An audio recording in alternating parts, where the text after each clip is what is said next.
और उसकी आत्मा एक भयानक ब्रह्मराक्षस में बदल गई। ब्रह्मराक्षस के पुनरुत्थान के समय जब जंगल के जीव भय के मारे भाग रहे थे, तब एक दूर के गांव के तांत्रिक नारायण ने उस भयावह शक्ति की तरंगों को महसूस किया। नारायण कभी एक महान तांत्रिक थे जिनका ज्ञान और शक्ति असीम थी, लेकिन अब वो बूढ़े और थके हुए थे। नारायण जानते थे कि ब्रह्मराक्षस का पुनरुत्थान एक अशुभ संकेत है और उन्हें उसे रोकना होगा। नारायण ने अपने शिष्य अरुण को बुलाया और कहा, अरुण, हमारा समय आ गया है। वो प्राचीन शक्ति फिर से जाग उठी है। हमें उसे रोकना होगा, नहीं तो हमारा गांव नष्ट हो जाएगा। अरुण भयभीत लेकिन दृढ़ संकल्पित होकर नारायण के साथ रवाना हुआ। उनका पहला लक्ष्य मंदिर में जाकर ब्रह्मराक्षस का स्थान निर्धारण करना था।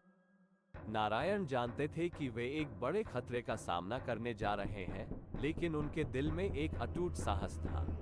नारायण और अरुण मंदिर पहुंचे और देखा कि पूरा मंदिर अंधकार में और स्थिर है। नारायण ने अपने मंत्र शक्ति के माध्यम से मंदिर के अंदर की छवि देखी, जहां ब्रह्मराक्षस बैठा था। उसके चारों ओर विभिन्न प्राचीन मंत्रों के चिन्ह और प्रतीक थे।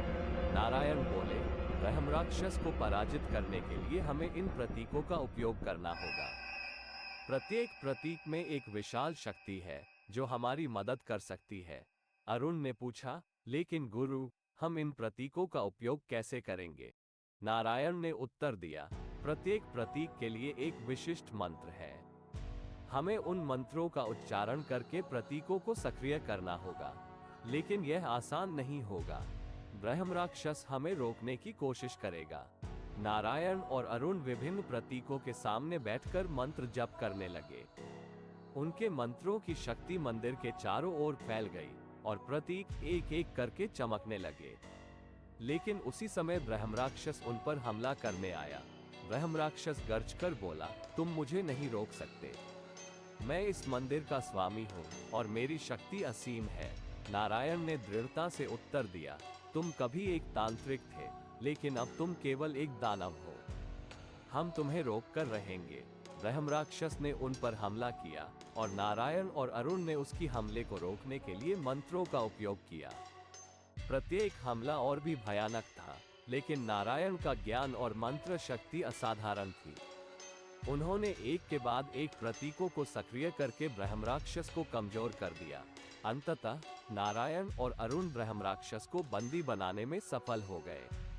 नारायण ने अपनी सारी शक्ति का उपयोग करके एक प्राचीन मंत्र का उच्चारण किया, जिसने ब्रह्मराक्षस को हमेशा के लिए बंदी बना लिया। ब्रह्मराक्षस के पराजय के बाद नारायण और अरुण मंदिर से बाहर निकले। मंदिर के चारों ओर प्रकृति फिर से जीवंत हो गई। गांव वाले उनकी वीरता की कहानी सुनकर नारायण और अरुण की प्रशंसा करने लगे। नारायण बोले, ये जीत केवल मेरी नहीं है, ये हम सबकी है। हमारे ज्ञान, साहस और एकता में सच्ची शक्ति है। गांव फिर से शांति में लौट आया और नारायण और अरुण अपने ज्ञान और मंत्र शक्ति में और भी उन्नति करने लगे। उनकी कहानी गांव वालों के लिए प्रेरणा बन गई और उन्होंने जान लिया कि सच्ची शक्ति और ज्ञान हमें किसी भी खतरे से बचा सकते हैं। इस प्रकार ब्रह्मराक्षस और तांत्रिक की कहानी समाप्त हुई। यह एक ऐसी कहानी थी जो भयानक थी, लेकिन साहस और दृढ़ संकल्प के साथ लड़कर विजय प्राप्त की गई। वास्तव में सच्ची शक्ति और ज्ञान हमें किसी भी खतरे से बचा सकते हैं।